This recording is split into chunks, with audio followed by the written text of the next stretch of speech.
What is up, everybody? My name is Chris Jolly, aka the Freight Coach, and I'm going to give you guys some tried and true methods that I personally use to minimize any exposure in regards to identity theft and fraud. Um, this isn't going to cover the technology piece of it. We all have access to that. We've already done our vetting. Then and the carrier might have a clean digital footprint that's out there, but one of those things that we personally follow inside of my organization is how do we actually find out if these individuals are who they say they are? Me personally, I verify based on some very basic instincts. Um, Anytime you're talking to a carrier, if you're taking an inbound call, let's just for the sake of this conversation, you took an inbound call, you checked their MC, everything looks good out there. The first thing I'm going to ask them about is verify the equipment type. I do this because I want to see how well they actually know their business, because most of the fraudulent actors that are out there, they're only concerned about the rate. What does it pay? What does it pay? What does it pay? That's the first thing they want to establish there. And I never allow them to take control of the conversation.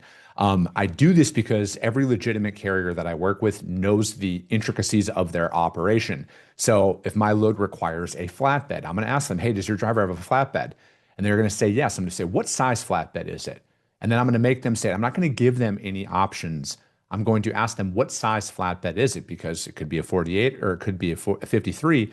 I want them to answer that for me, though. Secondly, I am going to ask them, hey, where's your driver at? And they're going to say, say Nevada. I'm going to ask them, what city in Nevada are they getting unloaded in? And if they say Las Vegas, I'm going to ask them where in Las Vegas. And then again, I'm going to press it a little bit more because I want to find out. I mean, if you've ever been to that market, there's North Las Vegas, there is Henderson, Bullhead City's close by there, Las Vegas proper, Beatty, Nevada is north of there. Like there's a bunch of stuff that is in there. So again, I want to know exactly where they're at. The legitimate carriers are going to tell you exactly where they are. Secondly, I am going to ask them about, what are those special requirements for my shipment? If it requires tarps, I'm going to ask them, hey, does your driver carry tarps? And they're going to say yes. I'm going to be like, what size tarps do they carry? And then again, I'm going to press it. If they say, I'm not sure, I'm going to be like, hey, I need to know what size tarps your driver has on it. I got to let the shipper know. Because again, the legitimate drivers are going to say, I got 4, 6, and 8, or I have 4 and 8, whatever that looks like. Secondly, I'm going to ask them if it requires edge protectors for the load. I'm going to ask them, do you have edge protectors? And they're going to always say yes. I'm going to be like, how many edge protectors do they have? Again, the legitimate carriers will tell you exactly, I got 24, or I got 30. They have an exact number. And then, again, I'm going to ask if it requires, dunnage, for example. I'm going to ask them, how many pieces of dunnage do you have? I do a lot of this and I follow this cadence because I have found that the legitimate carriers that are out there, they will tell you everything about their operation because they know everything about their operation. They know exactly where the driver's getting unloaded at. They're going to tell you if they've delivered there before. They're going to tell you if it's an appointment time. They're going to tell you every little intricacy about it. The fraudulent actors won't even let you get to that point. They will self-select them off of that transaction because they don't want to deal with those brokers and those transportation professionals that are going to press on a lot of those issues because they're looking for that path of least resistance. Now, you can plug and play any of this information into whatever freight that you're moving. If you're moving, full truckload or partial truckload flatbeds or dry vans, reefers, whatever that looks like.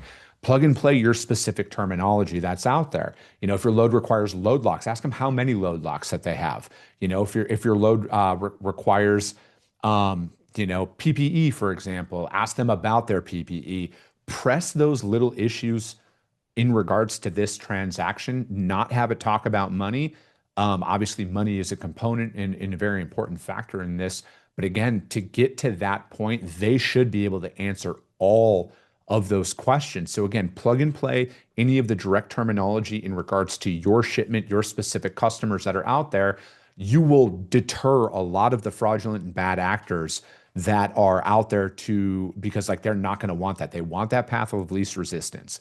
Those are just a couple of steps that we have personally implemented inside of our organization and something I have followed for almost the entirety of my career to stop putting any of the wrong carriers on the load. And then, specifically now in regards to fraudulent and bad actors, we want to deter them from our freight because there is a lot of them where they have a clean digital footprint that's out there.